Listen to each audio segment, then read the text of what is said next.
US aid worker Peter Cassick. The 26-year-old former Army Ranger from India was taken hostage in October 2013.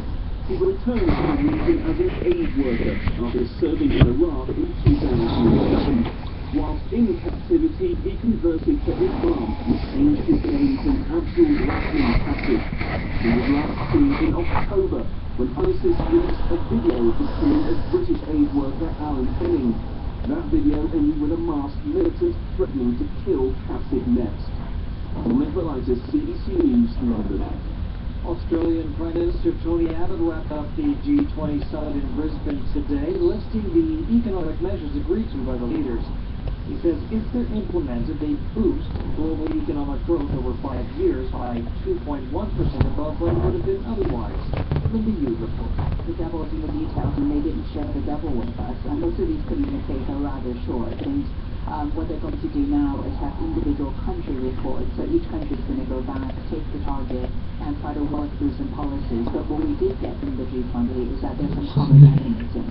So they specifically say that create jobs through increasing jobs, raising competition, and, well, basically trying to get more women into the workforce. As the BBC's Linda Yu in Brisbane, Australia.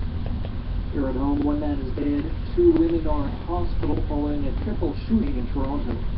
Police say gunshots broke out at a downtown restaurant early this morning. A man was shot in the head, one woman was shot in the chest, the other in the abdomen. Police are searching for 2 suspects. Municipal elections took place across British Columbia yesterday, and as Richard Ziskin reports, one of the most watched contests was in Vancouver. Hello, Vancouver! How you feeling?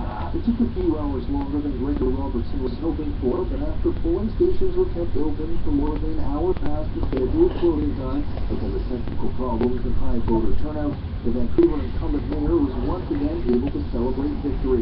I've heard from lots of Vancouverites about their strong belief and love for our city, our shared values. I've also heard loud and clear that there are things that we can do better. For Robertson, it was the toughest of his 3 Vancouver election wins. Heading into the final week of the campaign, pollsters believe the top challenger for the job, Kirk LaPointe, had closed the gap. But in the end, it was a victory of more than 10,000 votes, which is just when she was always Vancouver. Manitoba is one step closer to having a leadership race that should see its premier overthrown. Mutiny erupted in the province's government 3 weeks ago. Several high-profile members of the NDP called on the premier to quit. As the CBC's Chris Glover reports, an emergency executive meeting ended yesterday with an announcement of a leadership vote. Manitoba's Premier Greg Selinger and the president of the NDP executive emerged from a critical meeting with a public handshake.